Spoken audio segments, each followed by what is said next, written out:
Hey guys, and welcome to today's Energetic Arts training session. And today is Shareable Waves. Now, it's quite an in-depth topic, at least when it comes to the physics and the maths of things and the science of it. There's a lot of research done by a guy by the name of Dan Winter. And I've posted several of his videos on our Facebook community page and our Facebook group page.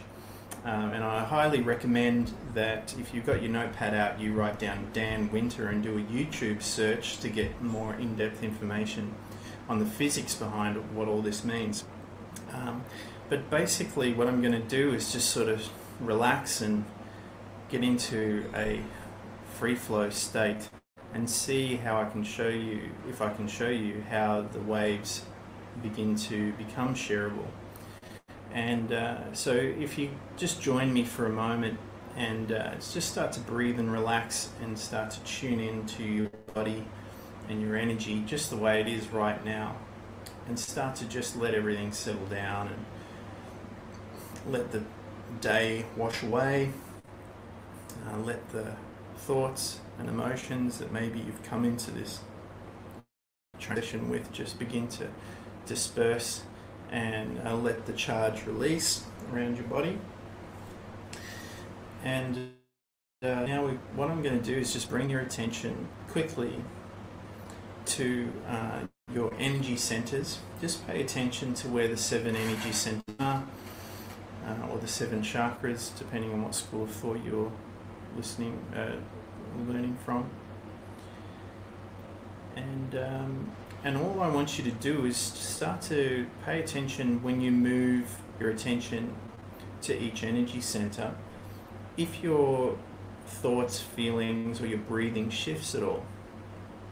So let's just do this for a moment.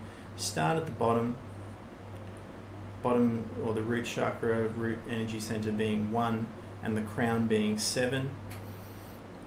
And just start to move from 1 to 2 to 3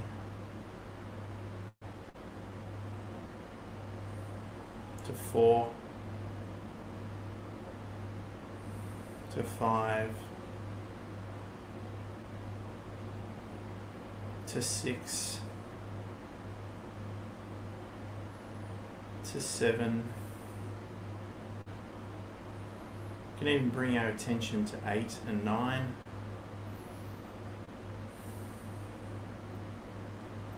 And then back down again from 9 to 8, 7, 6, 5, 4, 3, 2, and 1. And just return to breathing and relaxing, and continue to relax during all the way through this session.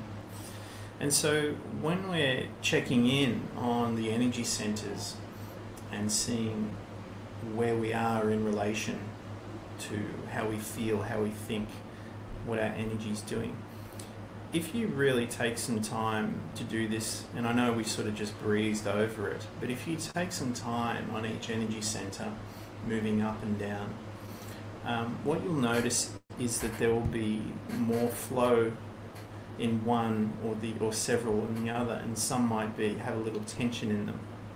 And so the idea is that when we're wanting to share these waves, we want everything to come from a place of fractality. And what I mean by that is that each time we move from, say, the 1st to the 7th center, is that each time we move into the next center, that energy starts to implode and compress and nest neatly inside the next center. And then from that one, say we go to the 2nd to the 3rd, then all the energy from the first two can nest and implode into the third. And it can all just do this nice and smoothly. There's no damage. It all compresses nice and neatly.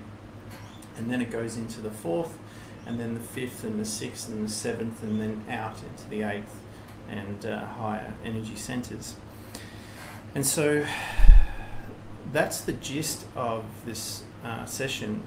That's the short version of why the long version of doing the research and the training is important, is because what we want to be able to do is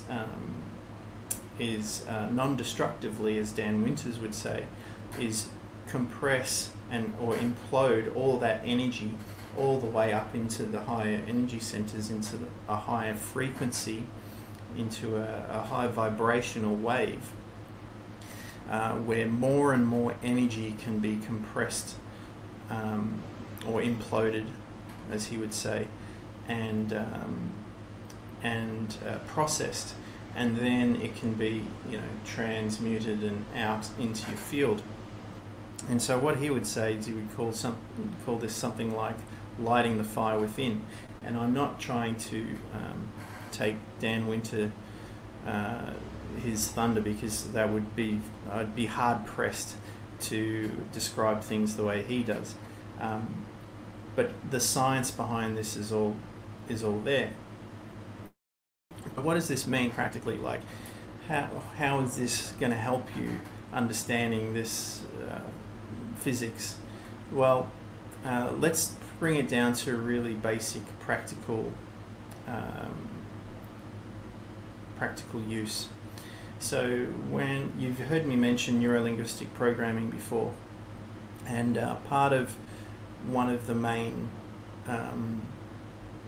I suppose selling points, or the attractiveness that people became interested generally outside the health and psychological circles, is that you could do something what was called modeling, which means you could take a behavior from somebody else, i.e. someone who was successful at something, business, sport, whatever field, didn't matter.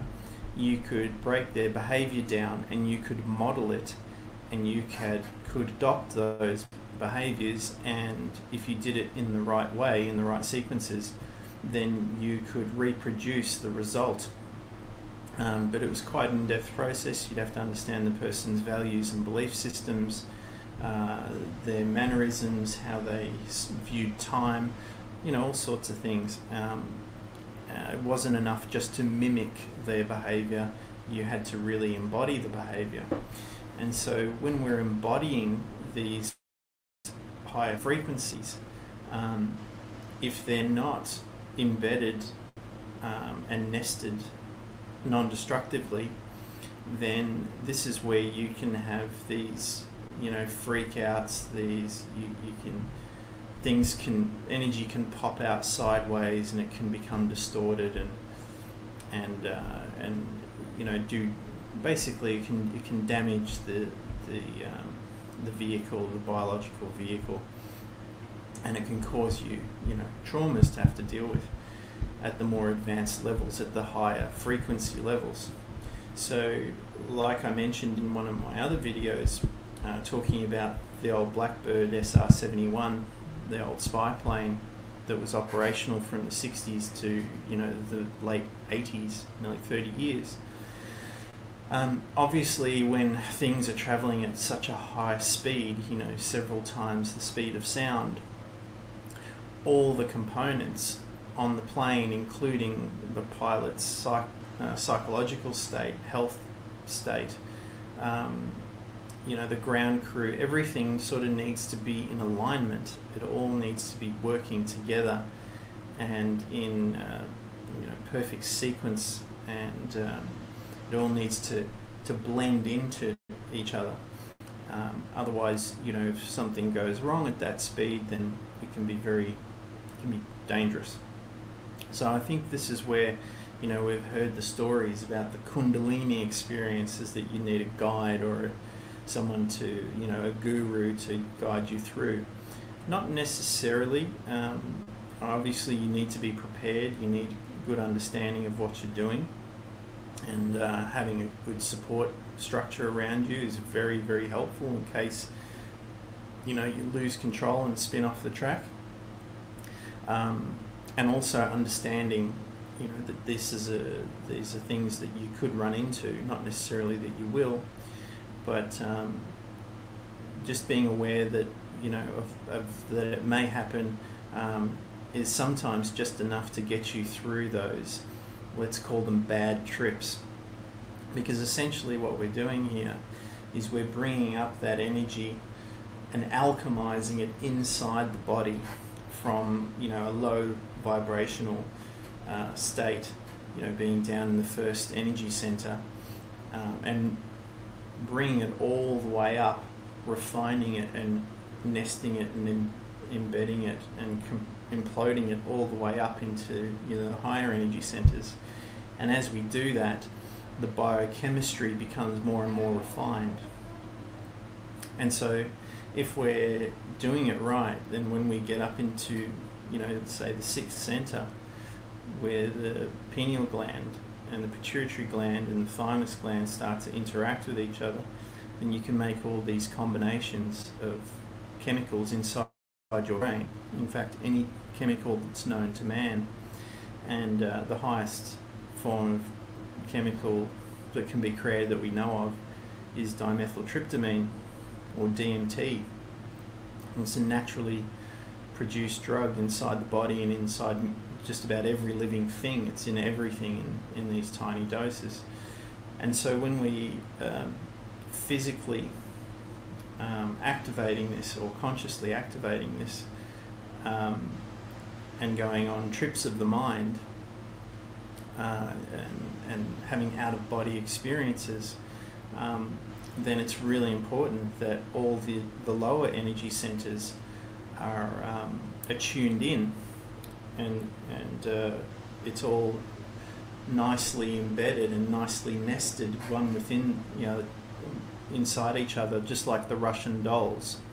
And so when the energy eventually, once you've had your experience, when you come back down, you can begin to embody it down, all the way down, and ground it into your lower energy centers, that higher frequency. And therefore, once you embodying a new energy, then you're going to broadcast a new energy field out around you, and then things are going to flux and change. Okay, so that's basically the physical aspect of it. Now the other thing is, just on a sort of on a side note that's related, that I've been seeing come up a lot, is that I keep going back to neuro-linguistic programming, not because I'm a bit of a fan, but it's not that I'm an activist of it or I get anything out of promoting it. I think it's just a very useful set of techniques, modalities, and processes that you can better understand other modalities with. I see a lot of people in this business who have their own types of modalities, which are really cool, but it can also be nested within a neuro-linguistic programming framework.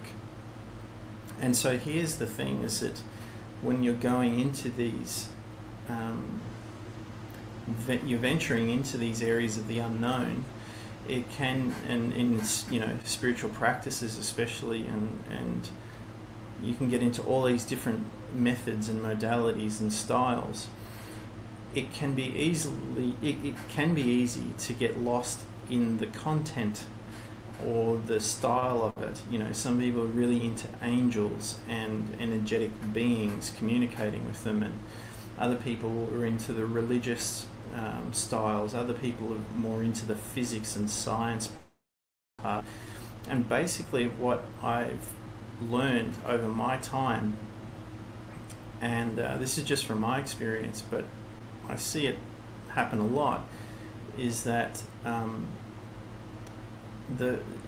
if you can pay attention to the framework of what's going on there, you'll realize that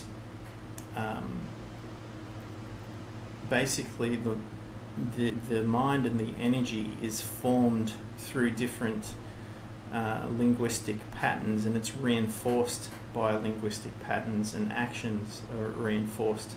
And so when you know that you can program the mind through language, and once the mind is programmed through language, it can start to shape your experience, then it's really useful to understand how the structures work, because then a few things happen. One is, when people are full of it and they're lying to you, or they're just trying to convince you of, to get you involved in some kind of method, some kind of culture.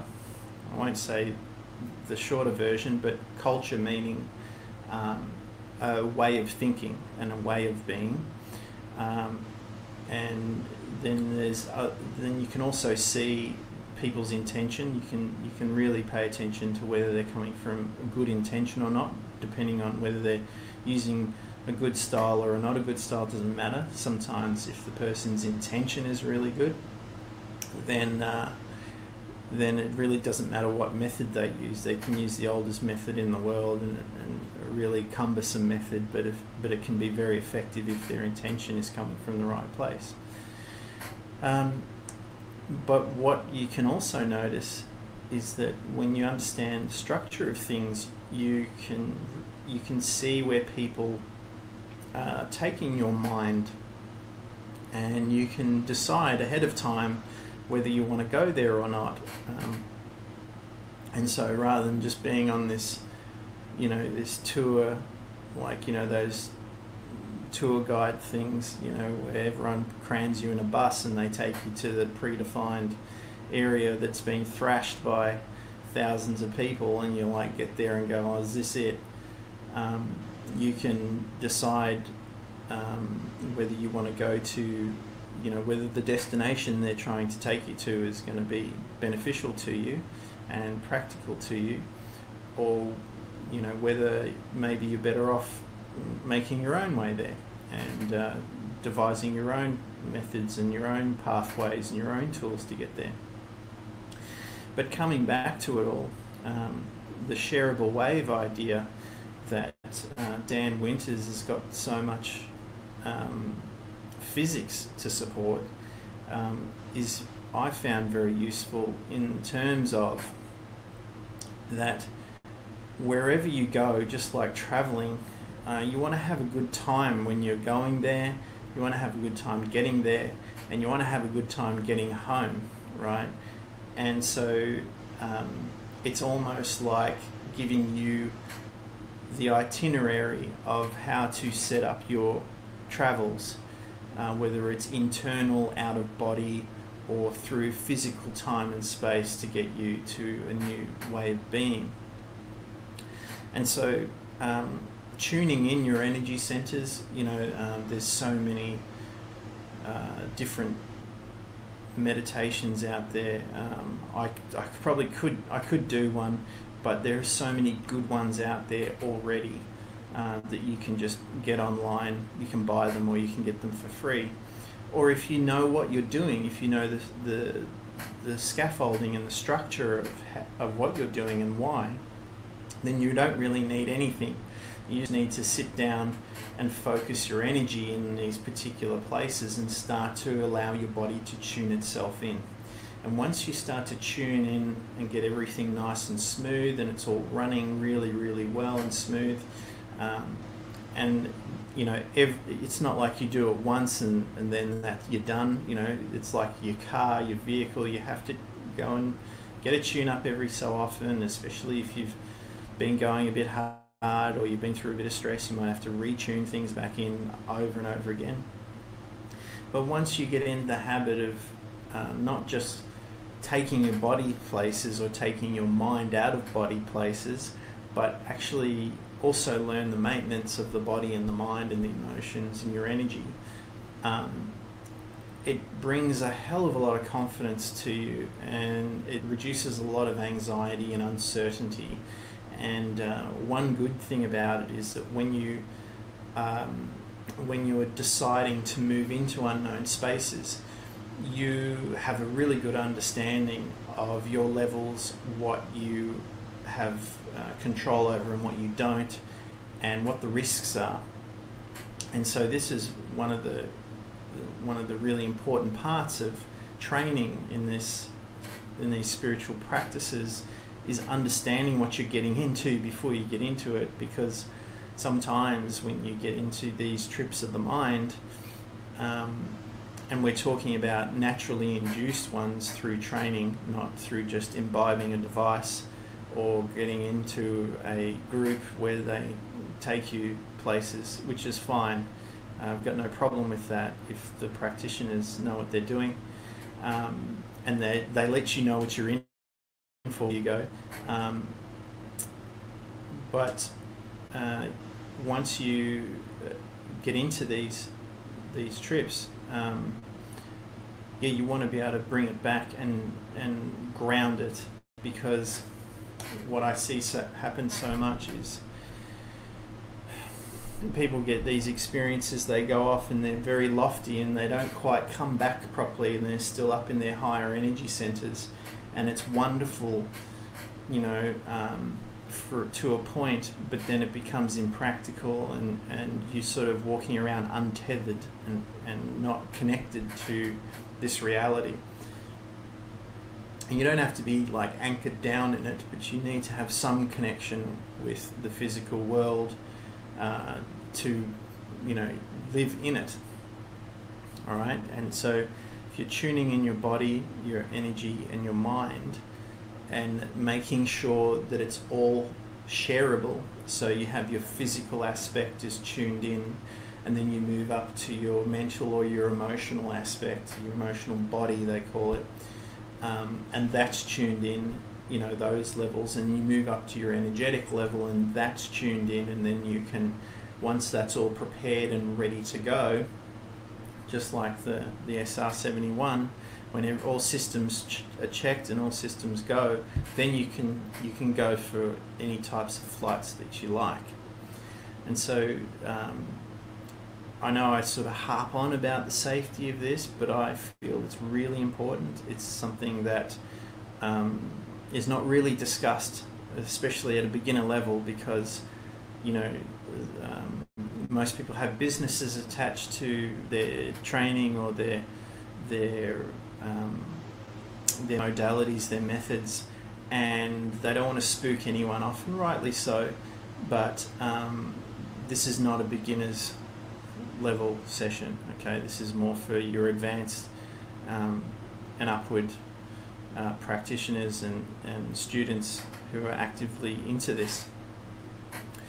So basic exercise, and I'll just put some music on and we can practice this now, is you're just going to relax, you're going to tune into your energy centers, you're going to move up and then down, and then I'm going to give you some time to go back into the ones that need a bit more work, and all you're going to do is just focus on that area of the body, area of the mind, the emotions, your energy, but you're going to give it a physical location, and all you're going to do is start to move your energy inward toward that physical location and attract energy back into there, or build and cultivate energy there. And you're going to prepare the space to allow the higher level, the higher mind, the higher level vibration to nest into there. So, and that, I think that makes sense, that you're going to prepare it so it can come into the body. All right, and then I'm going to bring you out, and then I'll open it up to questions for a couple of minutes. If you're grounded enough to ask a question, I'm happy to read them off the chat, or to open a speaker's request and we can get into it there, or if you have questions about something else. And then we'll wrap up, and if you can't think of anything, then we can leave it for the Q&A later on throughout the week. But that's basically the gist. And then from there, I know that doesn't sound very exciting, but then you're going to pay attention to any little changes that that you're going to notice in your reality. Because remember, as we tune in the body, the mind, the emotions, the energy into a high frequency, you're going to start to broadcast and navigate yourself into an alternate timeline that is more in line with the energy that you've just nested inside the body. And then paying attention to those little things, then you're going to see how tuning in that energy center or that part of the body, the mind, emotions, is going to give you what it's going to do. Is it going to manifest something? Is it going to make things easier? Is it going to stir things up? And so you become more aware of the effects of this type of practice. And just having said that, just remember, just one or two different changes at these deeper levels, these deeper layers, can bring about lots of change, especially if it's a keystone or if it's a core in a chain of sequences. Changing one little thing here can create quite a ripple. So you don't want to go too hard too quickly. You just want to test it out, do a walkthrough, do a rehearsal, and see what you have noticed, and if there are changes, what they are. And then you want to get your notepad out and record something. Okay, it doesn't have to be War and Peace, it doesn't have to be a whole essay, but just make notes so you can over time go back and you can see, because some of these changes seemingly unnoticeable, that you can see what the changes were. Okay, so this is a bit of a different approach to what a lot of others are doing. A lot of others are trying to grab hold of your state, change it and take you somewhere, and then return you. Here I'm just trying to get you prepared so you can decide where you'd like to go and in what direction and how deep and all that sort of stuff. Okay, so I'm going to give you the screen. I'm going to turn some music on and I'm going to drop you in, and then every so often I'm just going to give you a number.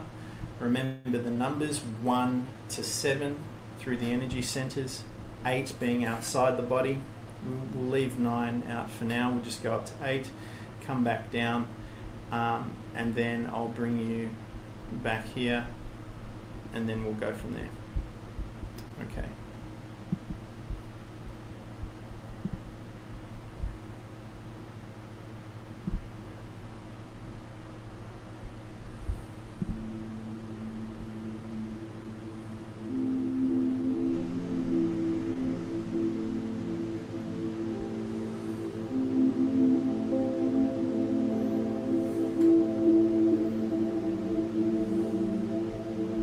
Just close your eyes and relax.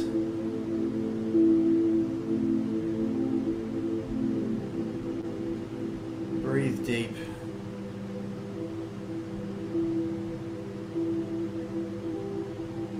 And bring all of your attention inside your body, inside your energy.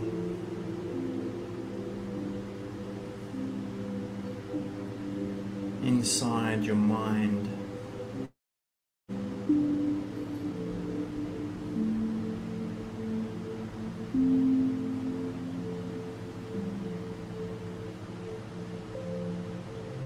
Feel what you feel.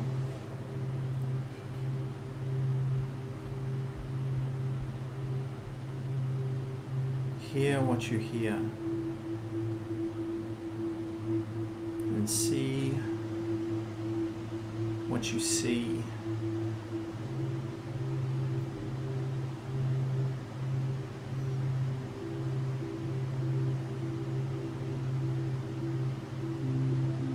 Inside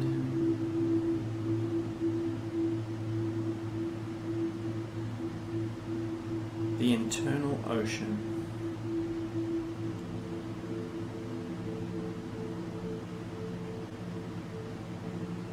the sea of energy within you.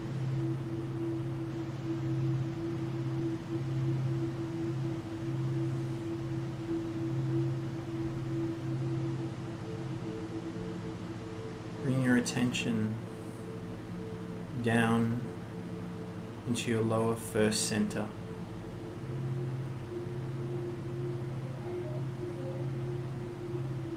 And just breathe and relax and become aware of what you're thinking, what you're feeling.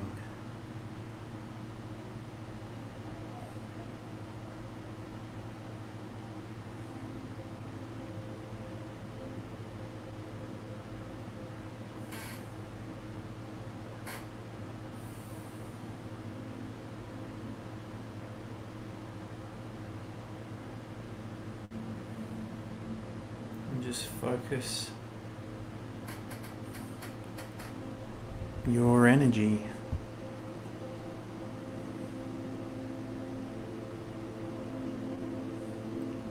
in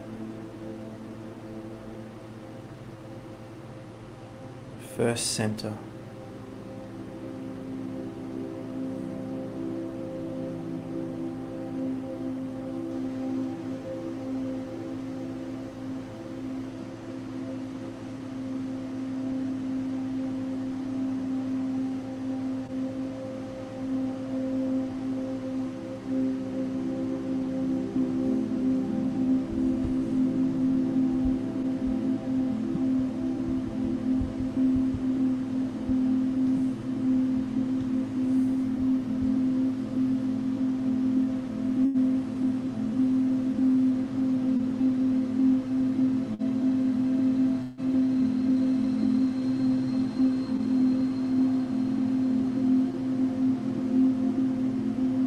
Now bring your focus upward to your second center and pay attention to the energy transferring, nesting, compressing, imploding into the second center.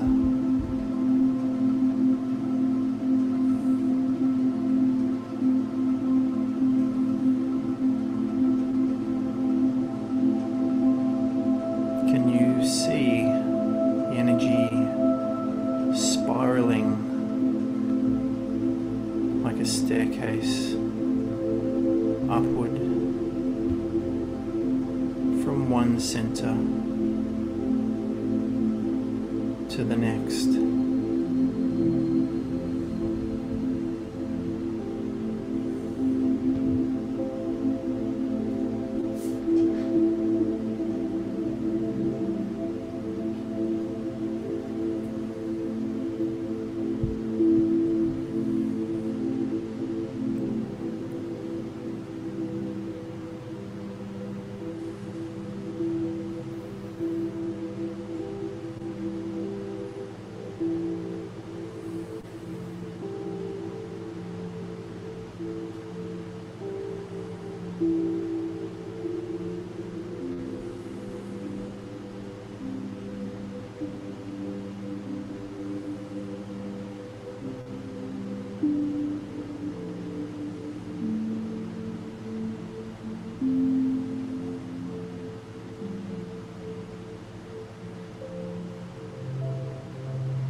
Feel it heal you.